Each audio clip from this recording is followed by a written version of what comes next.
नमस्कार दोस्तों, मध्य प्रदेश कर्मचारी चयन मंडल ने समूह 5 के अंतर्गत विभिन्न पद जैसे कि staff nurse, pharmacist grade 2, ANM, सहायक नेत्र चिकित्सक एवं अन्य पैरामेडिकल भर्ती हेतु रूल बुक जारी की है। इन पदों हेतु आवेदन कब से भरे जाएंगे, पात्रता, सीट की संख्या, आरक्षण क्या होगा, आवेदन शुल्क क्या होगा और पाठ्यक्रम क्या होगा, हम इस वीडियो में जानेंगे। तो चलिए स्टार्ट करते हैं इस वीडियो को। चैनल पे नए हैं तो सब्सक्राइब जरूर कर लीजिएगा ताकि हमारे अपकमिंग वीडियो का अपडेट आपको आसानी से मिल सके। जैसा कि आप देख सकते हैं कि ये इस एग्ज़ाम की एक रूल बुक है जिसे मध्य प्रदेश कर्मचारी चयन मंडल द्वारा जारी किया गया है, जिसे आप हमारे वीडियो के डिस्क्रिप्शन में डाउनलोड कर सकते हैं। ये स्टाफ नर्स, एएनएम, सहायक पशु चिकित्सा क्षेत्र व अन्य कई समकक्ष पदों की भर्ती हेतु ये रूल बुक जारी की गई है, जिसके आवेदन 15 मार्च 2023 से 29 मार्च 2023 तक भरे जाएंगे।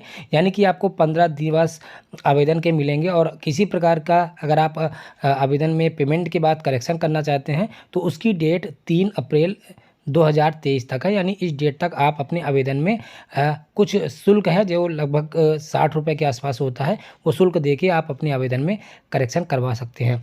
अब हम इस एग्ज़ाम के आवेदन शुल्क के बारे में बात करें तो सभी अनारक्षित अभ्यर्थियों के लिए इसकी शुल्क है 500 रुपये प्रति प्रश्न पत्र, और जो SC ST OBC के कैंडिडेट हैं या निःशक्त जन अभ्यर्थी हैं जो मध्य प्रदेश के मूल निवासी हैं तो उनके लिए 250 रुपये प्रति प्रश्न पत्र इस एग्ज़ाम का आवेदन शुल्क होगा। और आपको कियोस्क से अगर आप आवेदन कर रहे हैं तो आपको इन शुल्क के अलावा 60 रुपये अतिरिक्त देना होगा। यदि आप खुद पेमेंट कर रहे हैं तो आपको 20 रुपये अतिरिक्त देना होगा। यह परीक्षा प्रदेश के विभिन्न शहरों में 17 जून 2023 से 2 पाली में होगी, जो कि पहली पाली है 9 से 11 जिसमें 2 घंटे का समय रहेगा, और दूसरी पाली 3 से 5 इसमें भी 2 घंटे का समय दिया जाएगा। इस भर्ती परीक्षा में केवल एक प्रश्न पत्र होगा जो 100 अंकों का होगा, जिसके प्रथम पार्ट में समान ज्ञान, समान हिंदी, समान अंग्रेजी, समान गणित, समान विज्ञान एवं समान अभिरुचि के टोटल 25 क्वेश्चन रहेंगे और 75 नंबर के आपको आपके टेट से संबंधित क्वेश्चन पूछे जाएंगे।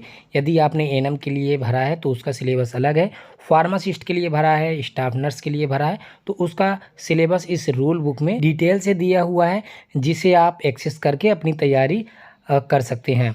अब पात्रता के बारे में बात करें तो जब भी आप आवेदन कर रहे हैं तो आपके पास जो भी कोर्स जिस विभाग की भर्ती के लिए, जिस पद के लिए है, वो कंप्लीट होना चाहिए उस डेट तक, और संबंधित काउंसिल में आपका पंजीयन भी उस डेट में कंप्लीट होना चाहिए। जैसे कि नर्सिंग का है तो आपके नर्सिंग काउंसिल में, फार्मासिस्ट है तो फार्मेसी काउंसिल में आपका जीवित पंजीयन होना अनिवार्य है।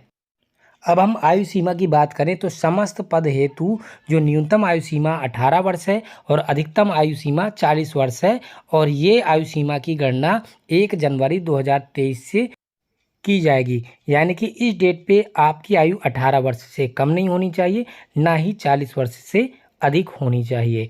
और मध्य प्रदेश के अनुसूचित जाति, जनजाति, अन्य पिछड़ा वर्ग या जो संविदा निगम मंडल ऐसे कर्मचारी हैं जो भले ही अनारक्षित वर्ग के हैं, महिलाएं जैसे अनारक्षित वर्ग की हैं, तो उनको अधिकतम आयु सीमा में 5 वर्ष की छूट दी गई है। यानी कि वो 18 से 45 वर्ष की आयु तक आवेदन कर सकेंगे।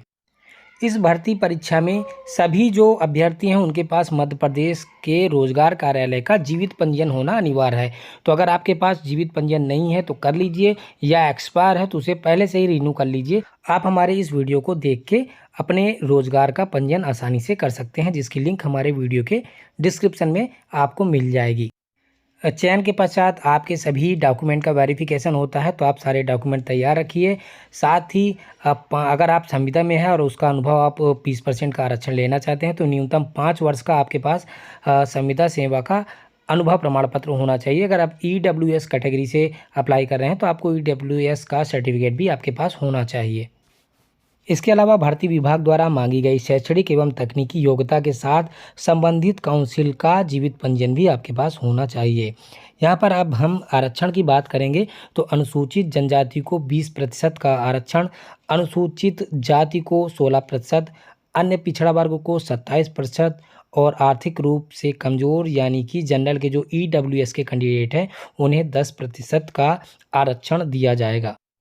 मध्य प्रदेश संविदा के ऐसे कर्मचारी जो जिस पद पर कार्य कर रहे हैं, अगर उसी पद पर वो सीधी भर्ती के पद हेतु आवेदन कर रहे हैं तो उन्हें 5 जून 2018 की नीति के अनुसार भर्ती पदों पर 20% का आरक्षण दिया जाएगा। जैसे कि मध्य प्रदेश में मध्य प्रदेश रोजगार गारंटी परिषद एनएचएम के अंतर्गत राज्य एवं जिला स्वास्थ्य समिति के जो भी कर्मचारी हैं, उन्हें इस भर्ती परीक्षा में 20% का नियमित का अवसर प्रदान करने के लिए लाभ दिया जाएगा और इस आरक्षण का लाभ एक बार वो लेने के बाद दोबारा इस लाभ की पात्रता नहीं होगी। सीधी भर्ती का रिक्त पद जिस श्रेणी का है उसी श्रेणी में आवेदक के पास न्यूनतम 5 वर्ष का संविदा पे नियुक्ति का अनुभव प्रमाण पत्र होना चाहिए, जो कि जिला स्तर पर या राज्य स्तर के सक्षम अधिकारी द्वारा जारी किया जाएगा। यदि किसी संविदा कर्मचारी ने कई पदों पर काम किया है तो उसकी कुल जो संविदा की अवधि होगी 5 वर्ष की होनी चाहिए। अगर उसने किसी उच्च श्रेणी के पदों पर भी काम किया है और निम्न श्रेणी के पद पर काम किया है तो वो इस नियुक्ति में 20% का आरक्षण का लाभ लेने के लिए केवल उस पद के लिए आवेदन कर सकेगा जिस पद पर वो निम्न श्रेणी में था। साथ ही वो जिस संविदा पर जितने भी वर्ष कार्यरत रहा उसे उतने वर्ष की अधिकतम आयु सीमा में छूट भी मिलेगी, यानी कि वो निर्धारित दिनांक को 55 वर्ष तक की आयु तक आवेदन कर सकेगा। अब हम यहाँ पर देख सकते हैं कि सीधी एवं बैकलॉग भर्ती के जो टोटल रिक्त पद हैं जिनके लिए आवेदन भरे जा रहे हैं, जिनकी संख्या है 4792। यहाँ पर उन पदों की कैटेगरी में डिवाइड किया गया है। यहाँ पर पद कोड भी दिए गए हैं। जब आप चॉइस फिलिंग करेंगे तो आपको यहाँ पर आवश्यकता होगी। स्टाफ नर्स के लिए 131, एएनएम के लिए 2612, फार्मासिस्ट ग्रेड 2 के लिए 554, लैब टेक्नीशियन के लिए 363, radiographer, dark room assistant, radiographer technician, इनके जो कंबाइंड संख्या है पदों हेतु 174, ओटी टेक्नीशियन के लिए 4 पद, TB and chest health visitor के लिए 4, ऑक्यूपेशनल थेरेपिस्ट के लिए 1, रिफ्लेक्शनिस्ट एवं नेत्र सहायक हेतु 10 पद, ईसीजी टेक्नीशियन हेतु 9 पद, सहायक पशु चिकित्सा क्षेत्र अधिकारी हेतु 747, डेंटल टेक्नीशियन हेतु 9, प्रोस्थेटिक एंड आर्थोटिक टेक्नीशियन हेतु 3। इस तरह से आप देख सकते हैं कि बाकी भी पद हैं। यहाँ पर ड्रेसर और सहायक डार्क रूम, सहायक ओटी टेक्नीशियन, सहायक पट्टी बंधक, ओटी अटेंडेंट, इन सब के लिए भी यहाँ पर पद हैं जिनकी कुल संख्या 135 है।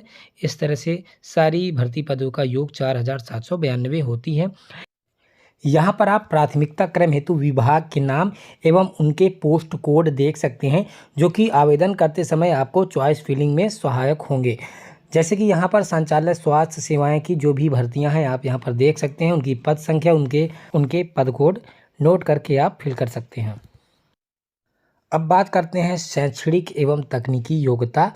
तो विभिन्न पोस्ट के लिए अलग अलग योग्यता है, आप देख सकते हैं। जिस प्रकार से यहाँ पर फार्मासिस्ट के पद हेतु जो योग्यता दी हुई है, यहाँ पर आप संचालय की कैटेगरीज वाइज पोस्ट भी देख सकते हैं। वेतनमान 5200 से 20,200, 2400 का ग्रेड पे 7वां वेतन लाभ के साथ यहाँ पर दिया जाएगा। न्यूनतम शैक्षणिक योग्यता फार्मेसी के लिए 12th उत्तीर्ण होना चाहिए। साथ ही विधि द्वारा स्थापित किसी भी यूनिवर्सिटी या राज्य सरकार से मान्यता प्राप्त संस्थान से diploma in pharmacy, B pharmacy या मास्टर इन फार्मेसी डिग्री, साथ में मध्य प्रदेश फार्मेसी काउंसिल में जीवित पंजीयन होना आवश्यक है। इसी तरह बाकी भी जो पोस्ट हैं उनके लिए भी आप योग्यता देख सकते हैं। यहाँ पर अब हम बात करेंगे जो महिला बहुउद्देशीय कार्यकर्ता या एएनएम के पद है, तो इसके बारे में हम बात करेंगे। इस भर्ती परीक्षा हेतु महिला उम्मीदवार जिन्होंने जीव विज्ञान, रसायन एवं भौतिकी से 12th परीक्षा उत्तीर्ण की है, साथ ही मध्य प्रदेश सरकार द्वारा संचालित सहायक नर्सिंग मिडवाइफ प्रशिक्षण केंद्र से महिला बहुउद्देशीय कार्यकर्ता सहायक नर्सिंग मिडवाइफ का 2 वर्ष का प्रशिक्षण पाठ्यक्रम उत्तीर्ण किया है, वो इस भर्ती परीक्षा में आवेदन कर सकती हैं। साथ ही उनके पास मध्य प्रदेश नर्सेस रजिस्ट्रेशन का वैलिड पंजीयन होना चाहिए और किसी भी अशासकीय निजी यानी कि प्राइवेट एएनएम ट्रेनिंग सेंटर से अगर उन्होंने ट्रेनिंग ली है तो वो इस नियुक्ति हेतु पात्र नहीं होंगे, वो इस पे आवेदन नहीं कर सकेंगे।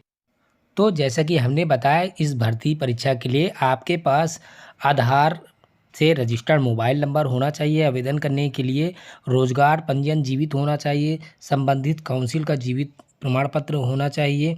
उसके अलावा आपकी पीवी की प्रोफाइल कंप्लीट होना चाहिए। उसे आप इस वीडियो को देख के आसानी से क्रिएट कर सकते हैं।